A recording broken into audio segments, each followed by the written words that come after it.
शुक्रिया, बहुत short notice पे आप लोग यहाँ पर आए हैं। कई मसले हैं, अहम मसले हैं जिस पे चर्चा और पब्लिक के बीच मुद्दों को लेकर जाना बहुत महत्वपूर्ण हो गया है। नया पार्लियामेंट अभी बन गया है और बहुत जल्दी उसका नामकरण भी हो सकता है, एक मसला है। दूसरा, ईवीएम की जो विश्वसनीयता है उस पर लगातार सवाल उठाए जा रहे हैं और कई तरह की हेराफेरी उत्तर प्रदेश चुनाव के दरमियान और कई और जगह दिखाई दी।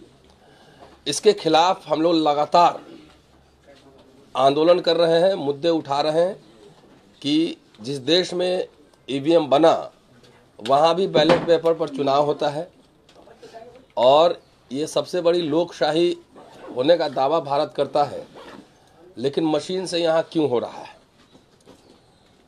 और वो भी जब मशीन है तो 7 फेज में क्यों हो रहा है? जिस जमाने में मशीन नहीं था, बैलेट पेपर से होता था, उस समय भी 1 या 2 फेज में हो जाता था चुनाव। तो इसकी विश्वसनीयता और फंक्शनिंग पे संदेह है। लगातार ये सवाल उठ रहा है, हम लोग भी उठा रहे हैं, बाकी कई संगठन देश भर में सोशल एक्टिविस्ट सब उठा रहे हैं। जिस तरीके से अबाध निजीकरण, ये निजीकरण नहीं, अबाध निजीकरण को बढ़ावा दिया जा रहा है। यकीन मानिए, संविधान की जो मूल भावना है, एक समाजवादी लोकतंत्र की स्थापना करना, उसके साथ छेड़छाड़ हो रही है। बेरोजगारी का क्या आलम है ये सब कहने की जरूरत नहीं है, सब लोग देख रहे हैं। अभी उत्तर प्रदेश में कोई एग्जाम हुआ था नौकरी के लिए, ट्रेन में किस तरह से लोग ठूस ठूस के जा रहे थे वो हमने देखा ही है। आरक्षण और निजीकरण दोनों जुड़ा हुआ मसला है। ये सरकार जिस दर्शन से काम कर रही है, आरक्षण को इररिलेवेंट बना रही है कि प्राइवेटाइज कर देंगे तो उसमें आरक्षण की ज़रूरत ही नहीं पड़ेगी। सरकारी संस्थाएं जहां पर हैं वहां पर जाकर देखिए, वहां पर कॉन्ट्रैक्चुअल स्टाफ क्लास 3 तक, class 4 class 3 already contractual staff हो गया है। विश्वविद्यालय में भी कॉन्ट्रैक्चुअल स्टाफ टीचिंग में अपॉइंटमेंट हो रहे हैं और कॉन्ट्रैक्चुअल स्टाफ अपॉइंट करने में कोई भी रिजर्वेशन के रूल को फॉलो नहीं किया जा रहा है। ये तमाम मसले हैं। जुडिशरी है, उसके फंक्शनिंग पे लगातार सवाल उठ रहे हैं और उसको भी डाइवर्सिफाई, वहाँ representation SC ST OBC minority का भी दिखना चाहिए। ये सवाल लगातार उठ रहे हैं इन सब मामलों को लेकर। और ख़ास तौर से एक बात और बता दूं, जिस तरीके से मीडिया पर हमले और उसको कंट्रोल करने की तैयारी सरकार कर रही है, ये संविधान की जो फंडामेंटल राइट है फ्रीडम ऑफ एक्सप्रेशन, उसको भी एक तरह से दबोचने की कोशिश की जा रही है। पब्लिक इंटेलेक्चुअल्स जो लोग सवाल खड़े कर रहे हैं उस पे दबाव बना जा रहा है, उनको धमकियां मिल रही हैं। किसी को अर्बन नक्सल कहा जा रहा है। मुस्लिम अगर कोई सवाल करे तो उसको आतंकवादी और पाकिस्तानी कह दिया जा रहा है। ट्राइबल अगर सवाल करे जल जंगल जमीन का तो उसको नक्सली करार दिया जाता है। और शहरों में जो लोग लिखने पढ़ने बोलने सवाल करने वाले लोग हैं उनको अर्बन नक्सल, जब देश के बड़े बड़े नेता और जो सत्ता में है वो नेता इस शब्द का अगर इस्तेमाल करें तो समझिए क्या आइडेंटिफाई, किसको आइडेंटिफाई करना चाहते हैं, दिखाना चाहते हैं कि ये रतन लाल है, एवं सुधा है। ये ऐसे लोग जो सवाल उठा रहे हैं इसको निशाने पर लेने के लिए। तो ये तमाम मसले हैं। इन सब को लेकर 28 तारीख को ऑल इंडिया जो परिसंघ है उसके तत्वाधान में एक रैली रामलीला ग्राउंड में हो रहा है और नेशनल जनरल सेक्रेटरी मेरे साथ बैठे हुए, ओम सुधा विस्तार से इसके बारे में बताएंगे। लेकिन एक और यहाँ इम्पॉर्टेंट इन्फॉर्मेशन आपसे साझा करना चाहता हूँ कि एक समिति बनी है, जैसे नई संसद भवन नामकरण समिति, और देश के तमाम लोगों को जानने का ये हक है और ये समझना चाहिए कि प्रतीकों का महत्व होता है। मूर्ति बनना, पोस्टर लगना, नामकरण करना, इसका महत्व होता है। और आजकल सरकारें वैसे लोगों को भी भारत रत्न दे रही है जो पेप्सी कोला बेचते हैं। वैसे लोग जो कि अछूतोद्धार के लिए जाते थे अछूत के घर में, जब घर पे आते थे तो पानी, कपड़ा सहित पानी से नहाते थे, ये भगत सिंह ने लिखा है। वैसे लोगों को भारत रत्न मिल रहा है। वैसे लोग जिनका कॉन्स्टिट्यूशन बनाने में कोई कंट्रीब्यूशन नहीं था, पार्लियामेंट्री डेमोक्रेसी में कोई कंट्रीब्यूशन नहीं था, देश की आज़ादी में कोई कंट्रीब्यूशन नहीं था, वैसे लोगों के नाम पर तरह तरह के भवन, सब सड़क, तमाम इंपॉर्टेंट जगह का नामकरण किया जा रहा है। आप सवाल पूछ सकते हैं नाम में क्या रखा? नहीं, नाम में बहुत कुछ रखा है। पूरी दुनिया जो है मोटी मोटी किताब पढ़ के नहीं समझते हैं कि बाबा साहब क्या लिखे थे और गांधी क्या बोले थे, जवाहरलाल नेहरू क्या बोले थे। तो आम लोग प्रतीकों के माध्यम से ही वो समझती है बात कि हमारे नायक हैं, हमारे हीरो हैं। तो इसलिए नई संसद भवन नामकरण समिति एक बनी है और हमारी मांग है, लगातार यह सवाल उठाया जा रहा है कि जो नया पार्लियामेंट है उसका नाम डॉक्टर अंबेडकर के नाम पर हो। और इस पे खुले मंच से किसी से भी बहस करने के लिए हम तैयार हैं कि सबसे ज़्यादा कॉन्स्टिट्यूशन को बनाने में और पार्लियामेंट्री डेमोक्रेसी के लाने में जितना ज़्यादा योगदान डॉक्टर अंबेडकर का है उतना किसी का नहीं है। और सत्ता के गलियारों से हमें सूचना मिली है कि हो सकता है इसका नाम हेडगेवार के नाम पर रख दिया जाए। तो ये तो सवाल पूछा जाना चाहिए ना कि हेडगेवार साहब का क्या कंट्रीब्यूशन है पार्लियामेंट्री डेमोक्रेसी को लाने में। तो इसलिए डिमांड है। और आज इस मंच से एक और आपको बात साझा करना चाहता हूं कि तेलंगाना सरकार ने अपने विधानसभा में ये प्रस्ताव, हम लोग का जो प्रस्ताव है, उन्होंने पास कर दिया है। हमारे साथी वहाँ पर हैं महेश्वर राज। कल इस मुद्दे को लेकर कि डॉक्टर अंबेडकर के नाम पर संसद भवन का नाम हो, उन्होंने प्रदर्शन किया, उनकी गिरफ्तारी भी हुई है। हम लोग मांग भी करते हैं कि उनको अविलंब जो है उनको कोई मुकदमा न हुआ, उसको उनको वापस किया जाए। और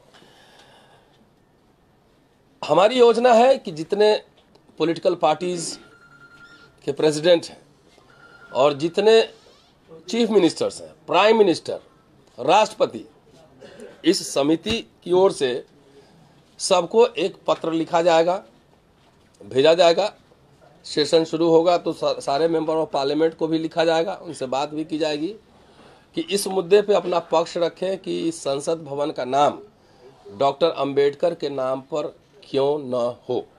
तो इस बाबत पहले पत्र लिखा जाएगा और 28 तारीख की जो रैली है उसमें इस मुद्दे को बहुत प्रमुखता से उठाया जाएगा। उसके पहले देश के कई जगहों पर लोग अपने अपने हिसाब से कार्यक्रम कर रहे हैं इस मुद्दे को लेकर।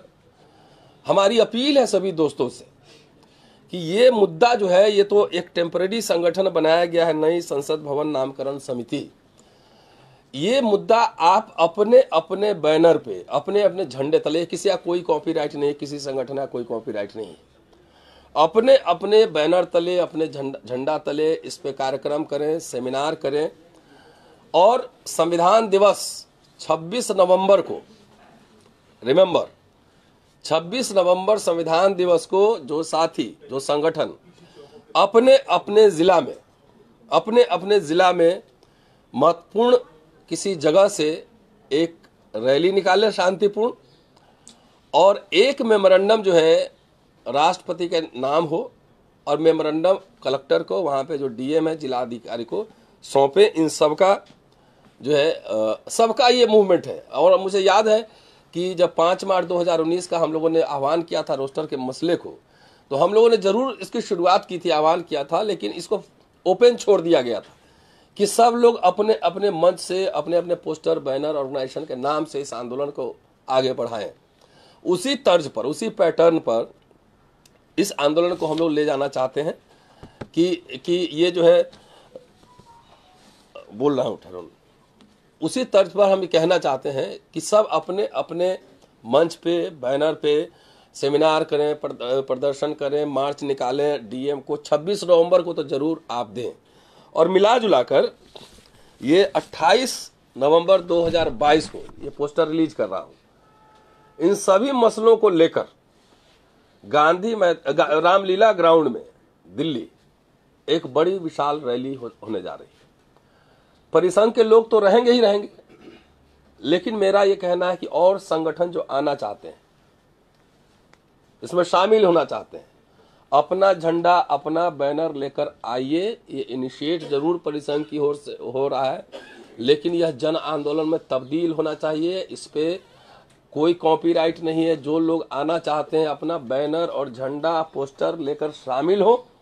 जो कुछ प्रमुख संगठन उसमें आएंगे पहले हमें सूचना दे दें, उनका नाम प्रमुखता से उसमें रखा जाएगा और उनसे बात भी करवाया जाएगा। और नंबर है परिसंघ का 8789325595। इस पे आप संपर्क भी कर सकते हैं। अब मैं ओम सुधा से कहता हूं कि इस मसले पे क्या क्या होना है बात रखें। ओम सुधा। सबसे पहले ये जो पोस्टर अभी रतनलाल सर ने जारी किया है, इस पोस्टर के ऊपर ही लिखा हुआ है याचना नहीं अब रन होगा। सीधी सी बात है कि इस देश में खास तौर पे पिछले 8 साल से जिस तरह से हम लोगों के ऊपर जो उत्पीड़न के मामले बढ़े हैं, जिस तरह से हमारे आरक्षण को लगभग समाप्त कर दिया गया है, जिस तरह से भारत माता की जय का नारा लगाने वाले लोग जिस तरह से भारत माता को टुकड़ों टुकड़ों में बेच रहे हैं, जाहिर सी बात है इस देश के बहुजनों के लिए, इस देश के दलितों, आदिवासियों, पिछड़ों के लिए अब जो है जीवन या मरण का प्रश्न है। जो अपील अभी हमारे डॉक्टर रतनलाल सर ने की है कि 28 नवंबर को अब दिल्ली का रामलीला मैदान भरना होगा। देश के दलितों ने अब देख लिया है यह सरकार उनके साथ क्या करने वाली है, यह सरकार सत्ता उनके साथ क्या कर रही है। आप तमाम विश्वविद्यालय उठाकर देख लीजिए कि हमारे समाज के प्रोफेसर के साथ किस तरह व्यवहार किया जा रहा है। जो असिस्टेंट प्रोफेसर हैं, असिस्टेंट बने हुए हैं, नई नियुक्ति में भेदभाव हो रहा है। और यह सिर्फ एक विभाग का मामला नहीं है, किसी एक कॉलेज विश्वविद्यालय की बात नहीं है, पूरे देश में यह हो रहा है। अपने समाज के प्रोफेसरों की हालत देख लीजिए, अपने समाज के कर्मचारियों की हालत देख लीजिए। जिस तरह आपको क्या लगता है निजीकरण ये लोग विकास के नाम पर ला रहे हैं, लेकिन क्या यह निजीकरण किसी विकास के लिए है? यह निजीकरण विकास के लिए नहीं है, बल्कि यह निजीकरण इस बात के खिलाफ है। आज हमारे शरीर पर अच्छे कपड़े हैं, हमारी थाली में अच्छा खाना है और हम आज 4 पहिए गाड़ी में घूमते हैं, यह निजीकरण उसके खिलाफ है। क्योंकि उनको पता है जो सत्ता में बैठे मनुवादी लोग हैं, यह सब कुछ हम लोगों को आरक्षण की वजह से मिला है, संविधान की वजह से मिला है। इसलिए इन मनुवादियों का सीधा हमला इस देश के संविधान पे है, इस देश के लोकतंत्र पे है, बाबा साहब की पूरी वैचारिकी पर है। इनको पता है कि सरकारी संस्थानों में नौकरी करके ये लोग आरक्षण पाते हैं और इनकी जिंदगी में बदलाव हुआ, इसलिए ये आरक्षण को खत्म करना चाहते हैं। ये तमाम मुद्दे, चाहे ईवीएम का सवाल हो, जैसा कि अभी डॉक्टर रतनलाल साहब ने बताया कि ईवीएम बेईमान मशीन है। हम लोग मानते हैं ईवीएम बेईमान मशीन है। हम लोग मानते हैं कि जाति जनगणना का प्रकाशन होना चाहिए। आखिर क्यों नहीं, आप बताना। भेड़, बकरी, गाय, सुअर, इस देश में सब कुछ गिना जाएगा, लेकिन आदमी की गिनती नहीं होगी। क्यों नहीं होगी? आखिर जिस जाति में शादी ब्याह से लेकर लोग घर किराया मकान तक लेते हैं जाति के आधार पर, वहां जाति जनगणना के प्रकाशन से इनको डर क्यों लगता है? क्योंकि उनको पता है वो कल 15% थे, अब घटकर 5% पे आ गए हैं और हमारे तमाम संसाधनों पर उन्होंने हकमारी की है, उनको यह पता है। इसलिए हम मांग करते हैं कि जाति जनगणना का भी सवाल उठना चाहिए। इन तमाम मुद्दों पर, इन तमाम मुद्दों को एकीकृत करके हम लोग 28 नवंबर को रामलीला मैदान दिल्ली में एक बड़ी रैली का आयोजन कर रहे हैं। जैसा कि हमारे सर ने अभी कहा, इनिशिएट भले ही हमारा अखिल भारतीय परिसंघ, हमारे राष्ट्रीय अध्यक्ष जी उदित राज जी ने लिया है, लेकिन यह लड़ाई देश के हर अंबेडकर को मानने वालों की लड़ाई है। इस देश के जितने संविधान को मानने वाले लोग हैं, यह उनकी लड़ाई है। जो लोग चाहते हैं कि इस देश का लोकतंत्र सुरक्षित रहे, 28 नवंबर 2022 की रामलीला मैदान की रैली उसकी लड़ाई है।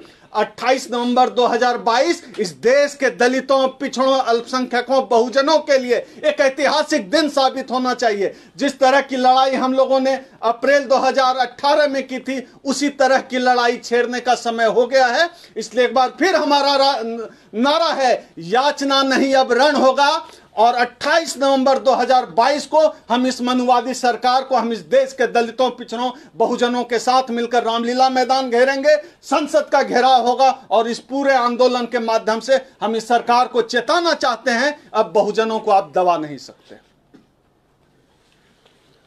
Thank you. आपने समस्याएं बताई वो सब लोग जानते हैं, पूरे देश देख रहा कि किस तरह से त्रासदी है देश में। इसका विकल्प के रूप में आप लोग कैसे देखते हैं, क्या विकल्प कैसे हो सकता है कि इस सरकार को इसके? देखिए, we are not representing political party here, हम कोई राजनीतिक दल नहीं है, इंडिपेंडेंट एकेडमिशियन है, एक्टिविस्ट हैं। और आप थोड़ा पीछे जाइए, 18 की चर्चा इन्होंने कर दी, 19 की चर्चा हमने कर दी कि भारत बंद किसी पॉलिटिकल पार्टी ने नहीं किया था, सामाजिक संगठनों ने किया था। इनिशिएट कोई किया हो, लेकिन अल्टीमेटली वो जन आंदोलन बना और सरकार को झुकना पड़ा दोनों बार। किसान आंदोलन के सामने भी झुकना पड़ा। तो हमारा काम है लोगों को जागृत करना, अवेयरनेस फैलाना और एजेंडा सेट करना, एजेंडा की सेटिंग करना। बाकी कौन पॉलिटिकल पार्टी कैसे रिस्पॉन्ड करेंगे वह देखा जाएगा।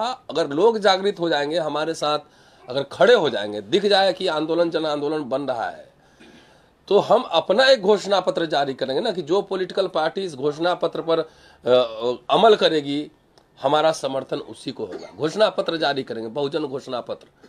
आपको याद होगा एक घोषणा पत्र भोपाल में भी जारी हुआ था, दलित घोषणा पत्र, दलित दस्तावेज 2002 में। उसमें चर्चा कम हो रही, मैं पढ़ रहा हूं उसको। और एक बहुजन घोषणा पत्र हम लोग जारी करेंगे जिसमें अपना एजेंडा सेटिंग करेंगे। लेकिन ये सब तब संभव हो पाएगा कि जब लोग इसकी जो संवेदनशीलता है, जो इसकी सीरियसनेस है, लोग समझेंगे। लोग अपने लिए छोड़िए, आने वाले भविष्य, आने वाली पीढ़ियों के जो हित हैं उसको बचाने के लिए अपना निजी स्वार्थ त्याग कर सड़क पे आएंगे, संसदीय तरीके से, कानूनी संवैधानिक तरीके से आंदोलन तेज करेंगे। हमारा तो ये काम है ना। विकल्प क्या होगा नहीं होगा तो पॉलिटिकल पार्टी बता सकते हैं ना। एजेंडा हमारा काम है मुद्दे को गर्म करना। और ये एक्सपेरिमेंट भारत में 3-4 साल में हो चुका है। और इतनी जल्दी जल्दी इतने बड़े आंदोलन नहीं हुए जितने कि 18, 19, 20 सारे आंदोलन देखे हमने। वो सफल क्यों हुआ? सफल इसलिए हुआ कि लोग आए सड़क पर। तो हमारा काम है जन जागृति करना। जहां भी जा रहे हैं लगातार बोल रहे हैं इस मुद्दे पर, लोग समझ भी रहे हैं, लोग आ भी रहे हैं। अब इसको 24, देखिए 24 बड़ा इंपॉर्टेंट है, 25 भी इंपॉर्टेंट है। आरएसएस बना था 100 साल मनाने वाला है। तो 24 के चुनाव में अगर ये आ गए इसी तरीके से, तो मुझे संदेह है कि लोकशाही के तो धीरे धीरे जो पिलर सब हैं वो छिटकाते जा रहे हैं ना। तो हो सकता है कहीं कॉन्स्टिट्यूशन ही ना कंप्लीट घोषणा ही कर दे। अभी तक तो कॉन्स्टिट्यूशन के पन्ने धीरे धीरे छिटका रहे हैं, तो 25 में घोषणा ही ना कर दे कि अभी कॉन्स्टिट्यूशन नहीं, मनुस्मृति रहेगा। तो इसको एहसास करते हुए, इसको समझते हुए हम लोग पहले से इसकी तैयारी कर रहे हैं। एजेंडा सेटिंग करेंगे, लोगों को जागृत करेंगे। लोग अगर आ जाएंगे हमारे साथ, सड़कों पे आएंगे, हमारे साथ क्या, अपने साथ खड़े हो। हम लोगों ने इनिशिएट किया है कि इसमें अपना झंडा, बैनर, पोस्टर लेके आइए, अपना भाषण कीजिए, अपने हिसाब से कीजिए, लेकिन एजेंडा सेटिंग करिए। तभी आपके और आपके आने वाली पीढ़ियों के भविष्य सुरक्षित होंगे। बहुजन विचारधारा को घर घर तक पहुंचाने के लिए हमारे YouTube चैनल को सब्सक्राइब करें, लाइक करें, कमेंट करें, शेयर करें और बेल आइकन की घंटी दबाना ना भूलें।